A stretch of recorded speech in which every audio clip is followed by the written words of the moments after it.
പത്താം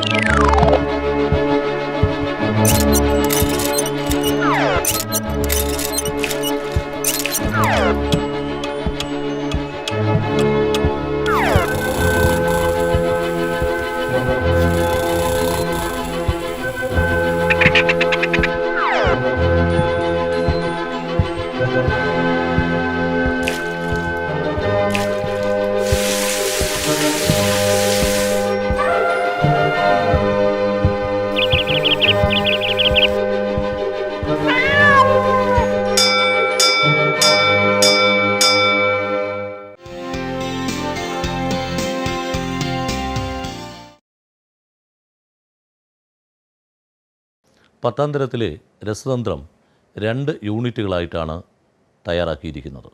ആദ്യത്തെ യൂണിറ്റിൽ 4 അധ്യായങ്ങൾ. ഒന്നാമത്തെ അധ്യായം പീരിയോഡിക് ടേബിളും ഇലക്ട്രോൺ വിന്യാസവും, periodic table and electronic configuration. 2 വാതക നിയമങ്ങളും മോൾ സങ്കല്പനവും, gas laws and mole concept. 3 ക്രിയാശീല ശ്രേണിയും വൈദ്യുത രസതന്ത്രവും, reactivity series and electrochemistry. 4 ലോഹ നിർമ്മാണം, പ്രൊഡക്ഷൻ ഓഫ് മെറ്റൽസ്. ഇതിൽ ഒന്നാമത്തെ ചാപ്റ്ററായ പീരിയോഡിക് ടേബിളും ഇലക്ട്രോൺ വിന്യാസത്തിലെ പ്രധാന ആശയങ്ങൾ നമുക്ക് പരിചയപ്പെടാം. ഒന്നാമത്തെ ആശയം ഷെല്ലുകൾ, ഉപഷെല്ലുകൾ, സബ്ഷെൽ, ഷെൽ. രണ്ടാമത്തെ ആശയം സബ്ഷെൽ ഇലക്ട്രോൺ വിന്യാസം, subshell electronic configuration. 3 period, block, group, valency, ഓക്സീകരണാവസ്ഥ, period, block, group, valency, oxidation state. 4 S, P, D, F block മൂലകങ്ങളുടെ സവിശേഷതകൾ, general characteristics of S, P, D, F block elements. ഇവിടെ നമുക്ക് പരിചിതമായിട്ടുള്ള ഒരു മോഡലാണ് കാണിച്ചിരിക്കുന്നത്. 8ാം തരത്തിൽ നമ്മൾ മനസ്സിലാക്കിയ ആറ്റം മാതൃക, bore atom model. Bore atom മോഡലിൽ ഏറ്റവും മധ്യഭാഗത്തായി സെൻട്രലായി ന്യൂക്ലിയസ് കാണുന്നു. ന്യൂക്ലിയസിലുള്ളത് പ്രോട്ടോണും ന്യൂട്രോണുമാണെന്നറിയാം. ചുറ്റും ഷെല്ലുകളാണുള്ളത്. ആ ഷെല്ലുകൾ ക്രമീകരിച്ചിരിക്കുന്നത് കെ, എൽ, എം, എൻ എന്ന ഓർഡറിലാണ്. മറ്റൊരു രീതിയിൽ പറഞ്ഞാൽ 1, 2, 3, 4. ഈ ഒന്നാമത്തെ ഷെൽ അതായത് കെ ഷെൽ, രണ്ടാമത്തെ ഷെൽ അതായത് എൽ ഷെൽ, മൂന്നാമത്തെ ഷെല്ല് എം ഷെൽ, നാലാമത്തത് എൻ ഷെൽ. ഈ മെയിൻ ഷെല്ലുകളെ ഊർജ നിലകളായിട്ടാണ് നമ്മൾ വിഭാവന ചെയ്യുന്നത്. പ്രധാന ഊർജ നിലകൾ, പ്രിൻസിപ്പൽ എനർജി ലെവൽ. ഒന്നാമത്തെ ഊർജ നില കെ ഷെൽ. കെ ഷെല്ലിനെ സംബന്ധിച്ചിടത്തോളം ഒരു ഉപഷെല്ലാണുള്ളത്. രണ്ടാമത്തെ എല്ലിൽ 2 ഉപഷെല്ലുകളുണ്ട്. മൂന്നാമത്തതിൽ 3 ഉപഷെല്ലുകൾ, നാലാമത്തതിൽ 4 ഉപഷെല്ലുകൾ. നമുക്ക് ഈ ഉപഷെല്ലുകൾ ഏതൊക്കെയാണെന്ന് വ്യക്തമായി പരിശോധിക്കാം. ഒന്നാമത്തെ ഷെല്ല് കെ ഷെല്ലാണ്. കെ ഷെല്ലിൽ ഒരു ഉപഷെല്ലാണുള്ളത്, അത് എസ് ഉപഷെല്ലാണ്. രണ്ടാമത്തത് എൽ, അത് 2 ഉപഷെല്ലുകളാണുള്ളത്, എസും പിയും. മൂന്നാമത്തെ മെയിൻ ഷെല്ലിന് 3 ഉപഷെല്ലുകളുണ്ട്, എസ്, പി, ഡി. നാലാമത്തെ മെയിൻ ഷെല്ലിൽ 4 ഉപഷെല്ലുകൾ, എസ്, പി, ഡി, എഫ് എന്നിവയാണ്. ഇവ വളരെ വ്യക്തമായി നമുക്ക് ടെക്സ്റ്റ് ബുക്കിൽ തന്നെ ചിത്രീകരിച്ചിട്ടുണ്ട്. നോക്കൂ, ഷെല്ലുകളുടെ നമ്പർ, മെയിൻ ഷെല്ലുകളുടെ നമ്പർ 1, 2, 3, 4 ആണ്. ഓരോ ഷെല്ലിനെയും തൊട്ട് താഴെ തന്നെ അവയുടെ ഉപഷെല്ലുകളും വിന്യസിച്ചിട്ടുണ്ട്. ഈ ഉപഷെല്ലുകളെക്കുറിച്ചുള്ള കൂടുതൽ കാര്യങ്ങൾ നമുക്ക് മനസ്സിലാക്കാം. നോക്കൂ, ഷെൽ നമ്പർ 1. ഷെൽ നമ്പർ 1 വരുമ്പോൾ 1S എന്നാണ് കാണിക്കുന്നത്. എങ്കിൽ ഷെൽ നമ്പർ 2 വരുമ്പോൾ എങ്ങനെ സൂചിപ്പിക്കുന്നു എന്നുള്ളതാണ് നമ്മൾ കണ്ടെത്തേണ്ടത്. 1 വരുമ്പോൾ 1S ആകുമ്പോൾ 2 വരുമ്പോൾ 2S 2P എന്നാകും. എങ്കിൽ 3 വരുമ്പോൾ 3S 3P 3D എന്നും ആകും. ഇനി 4 വരുമ്പോൾ നമുക്ക് നിഷ്പ്രയാസം പറയാൻ കഴിയും 4S 4P 4D 4F. ഇങ്ങനെ നമുക്ക് ഉപഷെല്ലുകളുടെ ക്രമം വ്യക്തമായി മനസ്സിലാക്കാൻ കഴിയുന്ന ഒരു ടേബിളാണ് ഈ ടെക്സ്റ്റ് ബുക്കിൽ നമുക്ക് നൽകിയിരിക്കുന്നത്. നോക്കൂ, നമ്മളെ ടെക്സ്റ്റ് ബുക്കിൽ കാണപ്പെടുന്ന ഒരു ടേബിൾ നമുക്ക് നോക്കാം. ഈ ടേബിളിൽ 1, 2, 3, 4 എന്നീ മെയിൻ ഷെൽ നമ്പറുകൾ കാണിച്ചിരിക്കുന്നു. ഓരോ മെയിൻ ഷെല്ലിനും തൊട്ടു താഴെ അതിൻ്റെ സബ് ഷെല്ലുകളുമുണ്ട്. ഒന്നാമത്തെ മെയിൻ ഷെല്ലിൻ്റെ തൊട്ടു താഴെ സൂചിപ്പിച്ചിരിക്കുന്നത് എസ് എന്ന സബ് ഷെല്ലാണ്. രണ്ടാമത്തെ മെയിൻ ഷെല്ലിന് താഴെ എസും പിയും ഉണ്ട്. മൂന്നാമത്തേതിൽ എസ് പി ഡി, നാലാമത്തേതിൽ എസ് പി ഡി എഫ്. ഇനി ഓരോ സബ് ഷെല്ലും പ്രതിനിധാനം ചെയ്യുന്ന രീതി എങ്ങനെ എന്നതാണ് നമ്മൾ പരിചയപ്പെടുന്നത്. ഒന്നാമത്തെ മെയിൻ ഷെല്ലിൻ്റെ സബ് ഷെല്ലായ എസിനെ സൂചിപ്പിക്കുന്നത് 1s എന്നാണ്. എങ്കിൽ രണ്ടാമത്തെ മെയിൻ ഷെല്ലിൻ്റെ സബ് ഷെല്ലുകളെ സൂചിപ്പിക്കുന്നത് എങ്ങനെയാകണം? 2s 2p എന്നിങ്ങനെയാണ്. എങ്കിൽ മൂന്നാമത്തത് 3s 3p 3d എന്നാണ്. നാലാമത്തത് നമുക്ക് വളരെ വേഗത്തിൽ പറയാൻ കഴിയും 4s 4p 4d and 4f എന്നാണ്. ഇങ്ങനെ ഓരോ മെയിൻ ഷെല്ലിൻ്റെയും സബ് ഷെല്ലുകളെ നമുക്ക് പ്രതിനിധാനം ചെയ്യാനും അതുപോലെ തന്നെ പെട്ടെന്ന് മനസ്സിലാക്കാനും സഹായിക്കുന്ന ഒരു ടേബിളാണിത്. അപ്പോൾ ഏത് മെയിൻ ഷെല്ലാണെന്ന് അറിഞ്ഞു കഴിഞ്ഞാൽ അതിലുള്ള സബ് ഷെല്ലുകളെയും ആ സബ് ഷെല്ല് അറിഞ്ഞു കഴിഞ്ഞാൽ അത് ഏത് മെയിൻ ഷെല്ലിലുള്ളതാണെന്നും നിഷ്പ്രയാസം മനസ്സിലാക്കാനുള്ള ഒരു ടേബിളാണ് ഈ കാണുന്നത്. ഇനി ഇതിലേക്ക് പോകുമ്പോൾ അടുത്ത നമുക്ക് മനസ്സിലാക്കേണ്ടത് ഈ ഓരോ സബ് ഷെല്ലിലുമുള്ള ഇലക്ട്രോണുകളുടെ എണ്ണമാണ്. ഓരോ സബ് ഷെല്ലിലുമുള്ള ഇലക്ട്രോണുകളുടെ എണ്ണം നമ്മൾ 8ാം തരത്തിൽ ഓരോ മെയിൻ ഷെല്ലിലുമുള്ള ഇലക്ട്രോണുകളുടെ എണ്ണം കണ്ടെത്താനുള്ള ഫോർമുലയും ആ ഇലക്ട്രോണിൻ്റെ എണ്ണവും പരിചയപ്പെട്ട് കഴിഞ്ഞു. ഒന്നാമത്തെ മെയിൻ ഷെല്ലിലുള്ള ഇലക്ട്രോൺ 2 രണ്ടാമത്തെ മെയിൻ ഷെല്ലിലുള്ള ഇലക്ട്രോൺ 8 മൂന്നാമത്തെ മെയിൻ ഷെല്ലിലുള്ള ഇലക്ട്രോൺ 18 നാലാമത്തെ മെയിൻ ഷെല്ലിലെ ഇലക്ട്രോൺ 32 നമ്മൾ മനസ്സിലാക്കി കഴിഞ്ഞതാണ്. ഇവിടെ ഒന്നാമത്തെ മെയിൻ ഷെല്ലിലുള്ളത് ഒരു സബ് ഷെല്ലാണ്. ആ സബ് ഷെല്ല് ഒന്നാമത്തെ ഷെല്ലിലായതുകൊണ്ട് തന്നെ 1s ആണ്. ആ 1sലുള്ള പരമാവധി ഇലക്ട്രോണാണ് ടേബിളിൽ കാണിച്ചിരിക്കുന്നത്. നോക്കുക, നമുക്ക് മനസ്സിലാക്കാൻ കഴിയും അത് 2 എങ്കിൽ 2 എന്ന മെയിൻ ഷെല്ലിലുള്ള സബ് ഷെല്ലുകൾ ഏതെന്ന് നോക്കൂ. 2s 2p അതിലുള്ള പരമാവധി ഇലക്ട്രോൺ 8. 2s-ലുള്ളതിൽ 2 ഇലക്ട്രോൺ വന്നു കഴിഞ്ഞാൽ 2pയിൽ എത്രയാണെന്ന് നമുക്ക് മനസ്സിലാക്കാൻ കഴിയും. 2 ആയിക്കഴിഞ്ഞാൽ മുഴുവൻ ഇലക്ട്രോണിൻ്റെ എണ്ണം 8 ആയതുകൊണ്ട് 2s-ൽ വന്നാൽ പിയിൽ 6 ആയിരിക്കും. ഇങ്ങനെ മൂന്നാമത്തെ മെയിൻ ഷെല്ലിലേക്ക് നമ്മൾ പോകുമ്പോൾ മൂന്നാമത്തെ main ഷെല്ലിന് 3 sub ഷെല്ലുകളാണുള്ളത്. 3s 3p 3d. 3s-ൽ എത്ര ഇലക്ട്രോൺ ഉണ്ടെന്ന് നേരത്തെ തന്നെ നമുക്ക് മനസ്സിലാക്കാം. s-ൽ 2 പിയിൽ 6. അപ്പോൾ 8-ൽ വരുന്നത് എങ്കിൽ ഡിയിൽ വരുന്നത് 10 എങ്കിൽ 18 ആ മൂന്നാമത്തെ മെയിൻ ഷെൽ പൂർത്തീകരിക്കപ്പെടും. ഇതേ രീതിയിൽ തന്നെ നാലാമത്തെ മെയിൻ ഷെല്ലിലുള്ള ഓരോ സബ് ഷെല്ലിലെയും ഇലക്ട്രോണുകൾ നമുക്ക് വളരെ വേഗത്തിൽ എഴുതാൻ കഴിയും. s-ൽ 2 അറിഞ്ഞു, പിയിൽ 6 മനസ്സിലാക്കി, ഡിയിൽ ഇപ്പോൾ തന്നെ നമ്മൾ മനസ്സിലാക്കി 10. അപ്പോൾ 2 6 10 18 എങ്കിൽ എഫിലുള്ളത് 14 വളരെ വേഗത്തിൽ എഴുതാൻ കഴിയും. ഇങ്ങനെ ഓരോ മെയിൻ ഷെല്ലിലുമുള്ള സബ് ഷെല്ലിലുള്ള ഇലക്ട്രോണുകളെ വേഗത്തിൽ മനസ്സിലാക്കാൻ കഴിയുന്ന ടേബിളാണ് ഈ ടെക്സ്റ്റ് ബുക്കിൽ കാണിച്ചിരിക്കുന്നത്. അപ്പോൾ ഇതിൽ മനസ്സിലാക്കേണ്ട ഒരു കാര്യം മാത്രമേ ഉള്ളൂ. സബ് ഷെല്ലുകൾ ഏതെന്നറിയുക, സബ് ഷെല്ലിൽ പരമാവധി ഉൾക്കൊള്ളാവുന്ന ഇലക്ട്രോണിൻ്റെ എണ്ണവും മനസ്സിലാക്കുക. എസ് എന്ന സബ് ഷെല്ലിൽ 2, പി എന്ന സബ് ഷെല്ലിൽ 6, ഡി എന്ന സബ് ഷെല്ലിൽ 10, എഫ് എന്ന സബ് ഷെല്ലിൽ 14 ഇലക്ട്രോണുകളുടെ എണ്ണം. നമ്മളിവിടെ കണ്ടത് 8ാം തരത്തിൽ നമ്മൾ മനസ്സിലാക്കിയ ആറ്റത്തിന് ചുറ്റുമുള്ള ഊർജ നിലകളായ ഷെല്ലുകളെ കുറിച്ചാണ്. ആ ഷെല്ലുകളെക്കുറിച്ചും ആ ഷെല്ലുകളുടെ ഉള്ളിലുള്ള ഉപഷെല്ലുകളെക്കുറിച്ചുമാണ്. അപ്പോൾ മെയിൻ ഷെല്ലായ KLMN എന്ന ലെറ്ററുകൾ മാറ്റിയതിന് ശേഷം അവിടെ നമ്മൾ 1 2 3 4 എന്നീ നമ്പറുകളാണ് ഉപയോഗിച്ചത്. അതുകൊണ്ട് തന്നെ ഈ ഊർജ നിലകൾ ഒന്നാമത്തെ ഊർജ നിലയെന്നും രണ്ടാമത്തെ ഊർജ നിലയെന്നും മൂന്നാമത്തെ ഊർജ നിലയെന്നും നാലാമത്തെ ഊർജ നിലയെന്നും ഇവയെ നമ്മൾ മാറ്റുന്നു. അപ്പോൾ ഒന്നാമത്തെ ഊർജ നിലയിലുള്ള സബ് ഊർജ നിലയാണ് 1s. രണ്ടാമത്തെ ഊർജ നിലയിലുള്ള സബ് ഊർജ നിലയാണ് 2s 2p. മൂന്നാമത്തെ ഊർജ നിലയിലുള്ള ഉപ ഊർജ നിലകളാണ് 3s 3p 3d.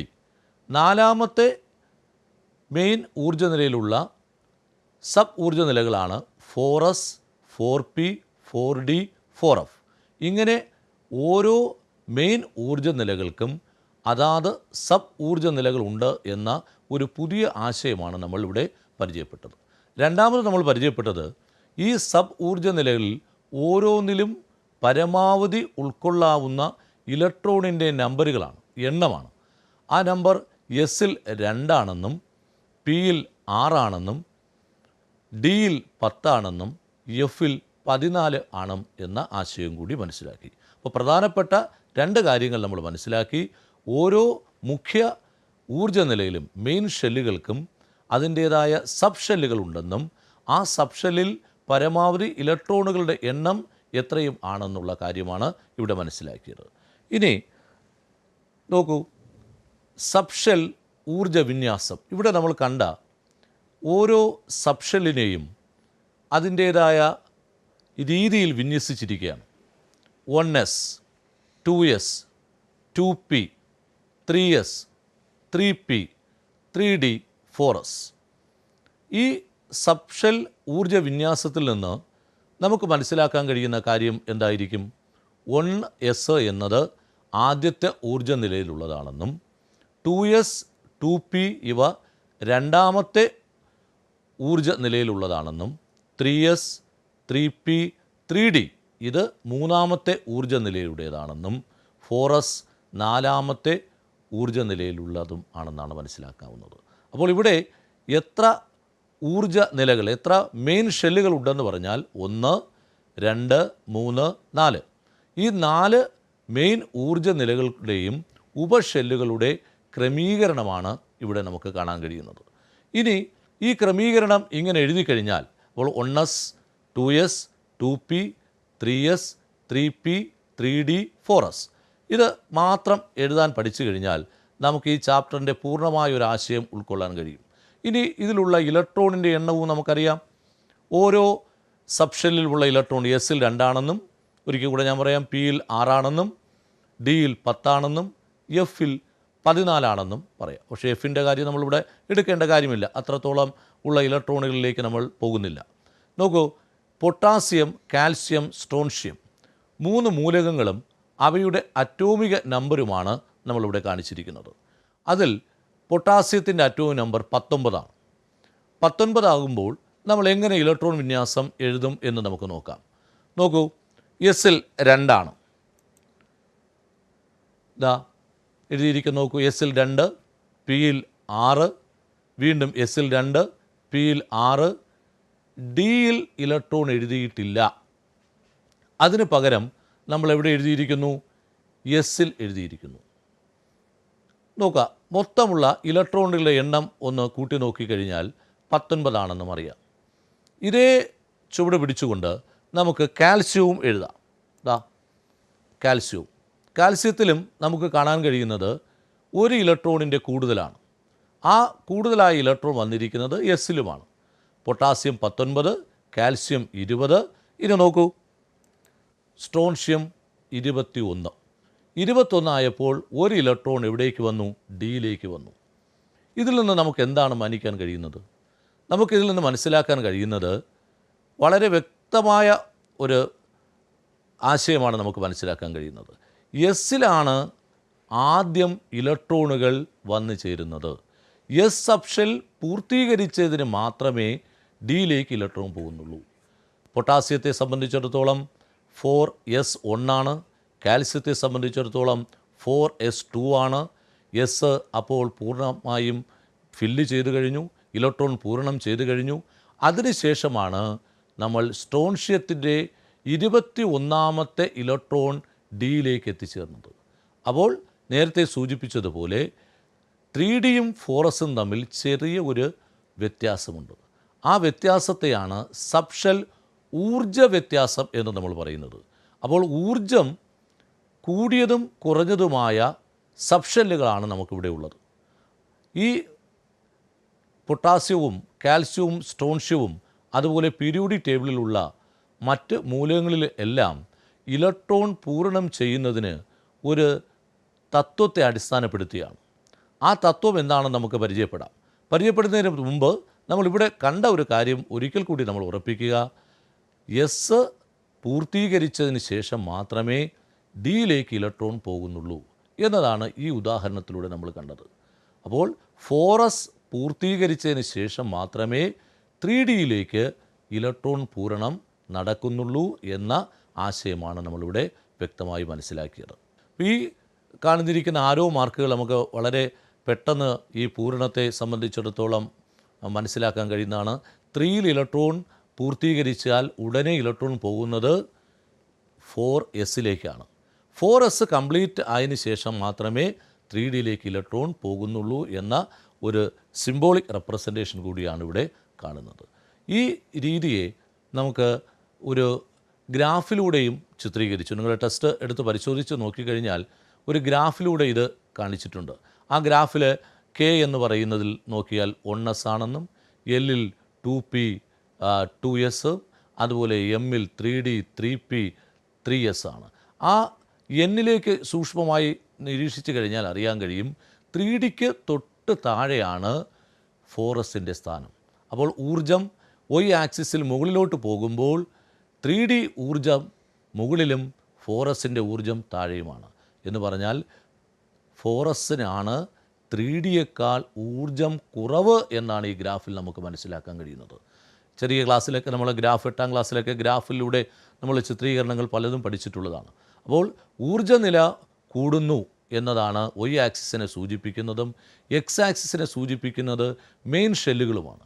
ആ മെയിൻ ഷെല്ലിൽ N എന്ന മെയിൻ ഷെല്ലിലുള്ള 4sന് M എന്ന മെയിൻ ഷെല്ലിലുള്ള 3Dയേക്കാൾ ഊർജം കുറവ് ആണ് എന്നുള്ളതാണ്.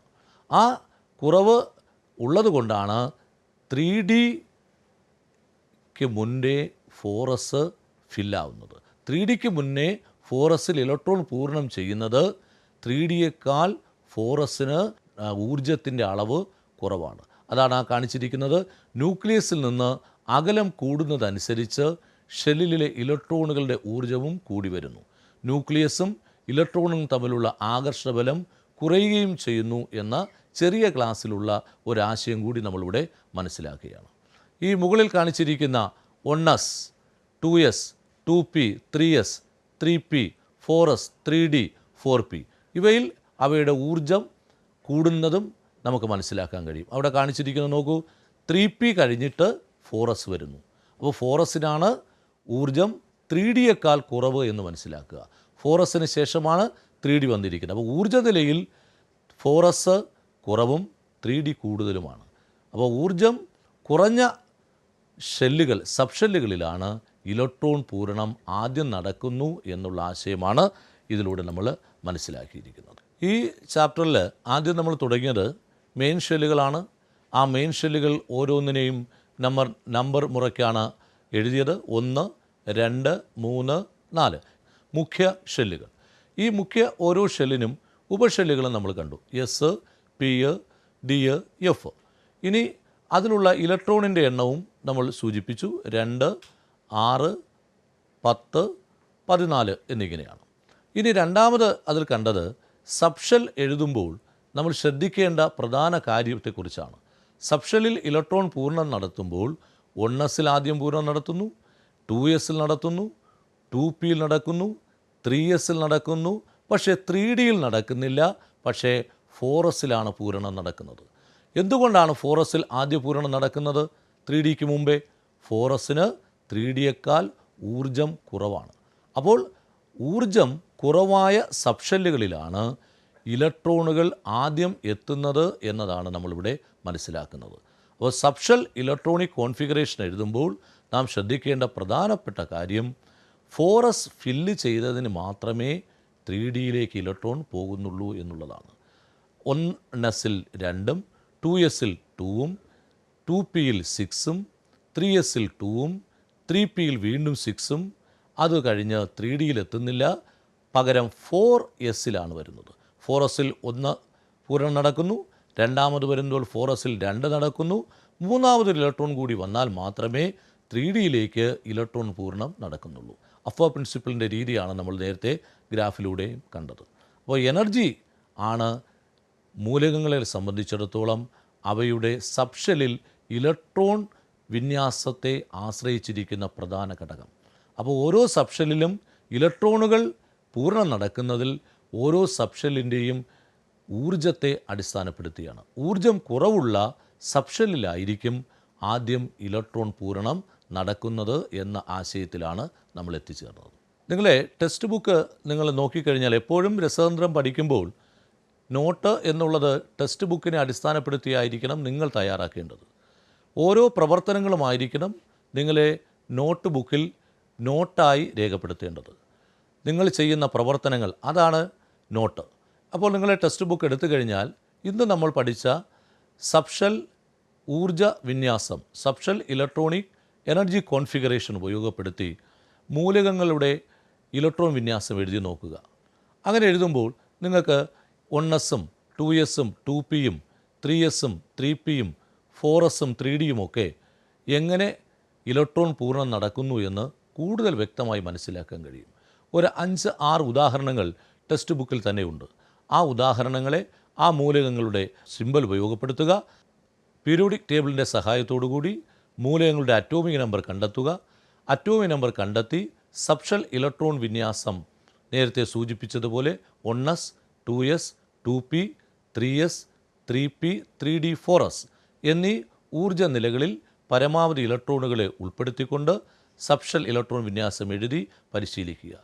വളരെ വേഗത്തിൽ ഇലക്ട്രോൺ വിന്യാസം എഴുതാനുള്ള ആശയം നിങ്ങൾക്ക് മനസ്സിലാക്കാൻ കഴിയും.